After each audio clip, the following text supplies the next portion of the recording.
Movie की शुरुआत होती है जीन नाम के एक लड़के से जो जेल में बंद होता है और तभी कुछ सोल्जर्स आकर उसे बालकनी में ले जाते हैं जहां नीचे काफी सारे लोग उसका इंतजार कर रहे थे जो कि जीन को खूनी दरिंदा बोलकर भला बुरा भी कह रहे थे। और तभी जेलर सभी को बताता है कि कोर्ट ने जीन को 2 दिन बाद फांसी देने का हुक्म सुनाया है, लेकिन उससे पहले हम इसे सूली पर चढ़ाकर हाथ पैर तोड़कर इसे सबक सिखाएंगे। और तभी मूवी फ्लैशबैक में चली जाती है जहाँ पेरिस की फिश मार्केट में एक मछली बेचने वाली लेडी एक बेबी को जन्म देती है, लेकिन वो उस बेबी को लात मारकर अपने से दूर कर देती है। वो सोचती है वो मरा हुआ है क्योंकि इससे पहले भी वो 3 मरे हुए बेबीज को जन्म दे चुकी थी, लेकिन इस बार ये बेबी जिंदा था। वो लेडी उस बेबी को सड़ी हुई मछलियों में ही छोड़कर अपना काम करने लगती है, लेकिन कुछ देर बाद ही बेबी रोना शुरू कर देता है। लोग जब बेबी के रोने की आवाज सुनते हैं और देखते हैं तो वो उस लेडी को काफी भला बुरा सुनाते हैं, जिसके बाद उस लेडी को फांसी की सजा सुनाई जाती है। और जो ये बेबी था यही वो जिन नाम का लड़का था जिसे जेल में बंद कर फांसी की सजा सुनाई गई थी। उसने ऐसा क्या किया था जिसके लिए उसे फांसी होगी, ये आपको आगे देखने को मिलेगा। और फिर जिन को मैडम गिलार्ड नाम की लेडी के ऑर्फनेज भेज दिया जाता है जो कि पैसों में बच्चों को पालने का काम करती थी, लेकिन कुछ सालों तक जीन बोल नहीं पाता। लेकिन जीन में एक खास बात ये थी कि वो एक बार जिस चीज को सूंघ लेता था वो उसे कभी नहीं भूलता था। और जब जीन थोड़ा और बड़ा होता है तो ऑर्फनेज में जगह कम होने की वजह से गिलार्ड जीन को कुछ पैसों में एक कसाई को बेच देती है, लेकिन जीन के वहां से जाते ही कुछ चोर आकर गिलार्ड को मारकर उसके सारे पैसे छीनकर भाग जाते हैं। एक तरफ कसाई अपने कसाई खाने में बाकी लोगों की तरह जीन से भी काफी हार्ड वर्क करवाता है। और एक दिन वो जीन को किसी काम से शहर लेकर जाता है तो जीन को वहाँ एक परफ्यूम शॉप से परफ्यूम की खुशबू आती है। जीन को खुशबू से काफी अच्छा लगता है क्योंकि जहाँ वो काम करता था वहाँ बस उसे गंदगी और बदबू ही मिलती थी।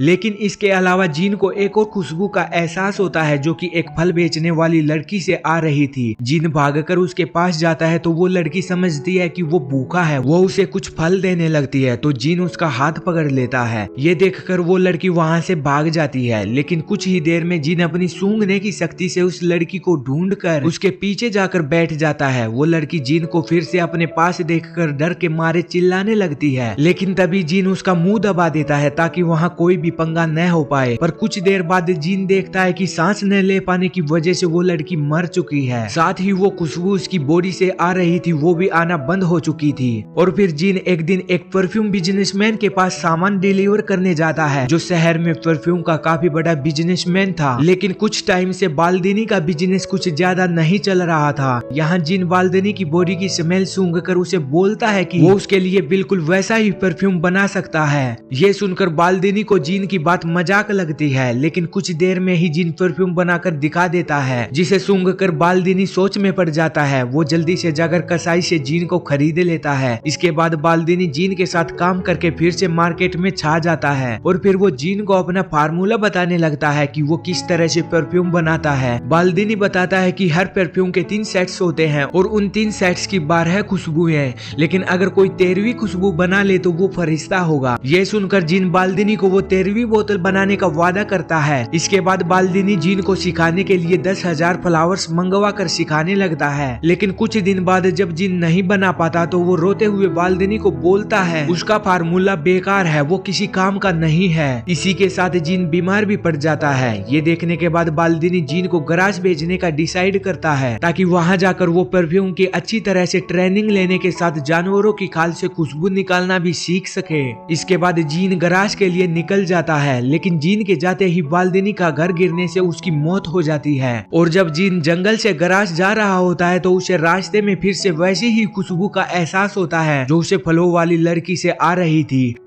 वो जब खुशबू का पीछा करके देखता है तो वो खुशबू शहर के सबसे रिच आदमी रिचिस की बेटी से आ रही थी जो शहर की सबसे ब्यूटीफुल लड़की थी। इसके बाद जिन गराज पहुंचकर एक लेडी से काम सीखने लगता है और कुछ दिन बाद ही वो एक्सपेरिमेंट के लिए अपनी साथी लड़की को मारकर परफ्यूम बनाने लगता है, लेकिन वो फेल हो जाता है। ये देखकर जिन दूसरा तरीका यूज करता है और वो एक प्रोस्टिट्यूट को मारकर बाल्दिनी के बताए हुए तरीके से परफ्यूम बनाने में कामयाब हो जाता है। इस सफलता से जिन काफी खुश था, लेकिन अभी उसका काम पूरा नहीं हुआ था। वो 13 बोतलों का एक सेट तैयार करता है जिसके लिए उसे 13 लड़कियों के खून करने थे। और फिर जिन रिचिस की बेटी लोरा की बर्थडे पार्टी में जाकर 2 लड़कियों का किडनैप कर लेता है जिनसे वो अपनी 2 बोतलें तैयार करता है और फिर जिन एक के बाद एक खून करना शुरू कर देता है और कुछ ही दिनों में वो 12 बोतलें तैयार कर लेता है। लेकिन 13वीं बोतल के लिए उसे लोरा का खून करना था। लेकिन इतनी सारी लड़कियों के गायब होने से शहर के सभी लोग डरे हुए थे। सब लोग अपनी बेटियों को घर में ही बंद रखना शुरू कर देते हैं। इसी बीच रिचिस नोटिस करता है कि जो लड़कियां गायब हुई हैं वो सभी अनमैरिड थी और फिर रिचिस डिसाइड करता है कि वो अपनी बेटी की सेफ्टी के लिए ये शहर छोड़ देगा। लेकिन जब वो अपनी बेटी को लेकर शहर छोड़कर जा रहा था तो अचानक से जीन को लोरा की खुशबू आती है और वो उसका पीछा करने लगता है। और फिर जीन के जाने के बाद प्रोस्टिट्यूट का डॉगी जीन के घर में दबे उसकी मालकिन के कपड़े और बाल निकाल लेता है।